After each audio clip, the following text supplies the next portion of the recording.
Come on and go with me. There's something new for you to see. And I remember being very young at the age of 2, you know, wanting to dance or desiring to dance or express myself in that way. For me, I think, you know, like I said, I feel like dance is the vehicle for which I express myself. It's the vehicle of creativity that I use. I'm not limited by that vehicle, but that's just, you know, how I have found a way to express myself. Mm-hmm. I tell people, there's always going to be 2 lines in your life, okay? No matter what you do. If you play it safe, if you're a lovable person, if you're an evil bitch, no matter what you do, there's always going to be 2 lines in your life. A line of people that love it and a line of people that hate it. So knowing that there's always going to be those 2 lines, that means that that gives you the freedom just to be who you truly are and not try to cater to one line or the other line. I've lived my life in stages for the most part. They're 10-year stages, you know.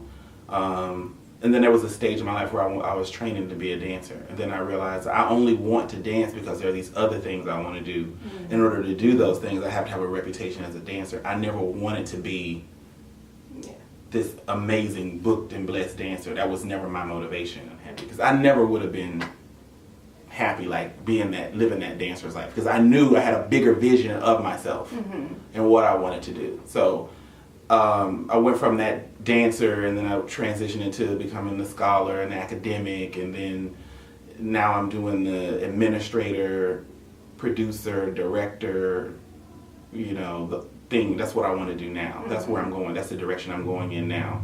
And, you know, the last 8 or 9 years I've been doing the mentorship role, which I fell into that, by mistake, and I enjoyed it, but like I don't want to do it anymore.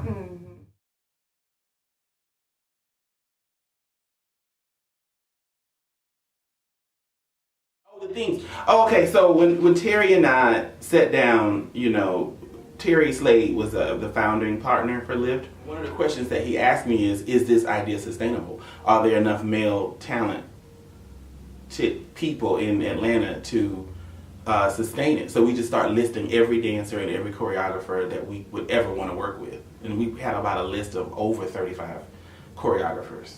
Just here in Atlanta alone, and we've worked with a lot of those choreographers, and we're working our way through to get to the rest, you know.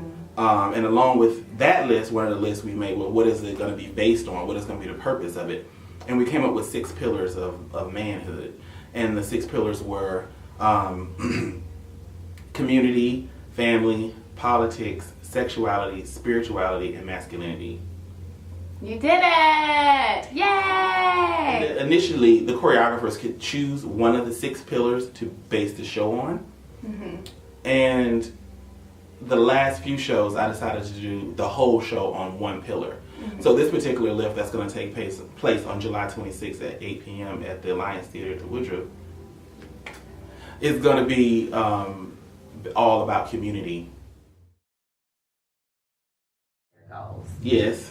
I think you have to be selfish to accomplish anything, but I think what needs to happen is we need to reevaluate and reteach to people what it means to be selfish. A lot, because selfish is a word that's gotten a negative connotation. You know, selfish is not always a bad thing, but being a selfish person means that you have to take care of yourself, meaning you have to feed yourself and nourish yourself, invest in yourself, take care of yourself. You have to create a space for yourself to be creative. And a lot of times people don't do that. The process or the performance? The process, because you spend more time in it. And a lot of people I work with around here put more emphasis on the performance. It's why you have to love every single plie. You have to love every single tendu, every rehearsal, every minute of it, every drop of sweat. You have to love every ounce of it. Because if you don't love that, you're going to be a miserable person, because that is where you're going to spend 95% of your time is in process. Either preparing yourself, preparing your skill, preparing for the show, preparing, rehearsing, perfecting. Show's over. I think sometimes, you know, from time to time, who I am changes. But one thing that doesn't change is I'm always a creative person, a child of God, an open vessel, willing to be used for His will. Please buy tickets. Oh my God. I'm really excited and happy to see how the show has grown. And I think for me, it's inspiring me to, get in gear and really take it to the next level, because I think it's that 5-year mark is when you have to reevaluate what it is and what it needs to be. And it can't be this next year. You know what I'm saying? It can't continue to be the same thing. It needs to grow.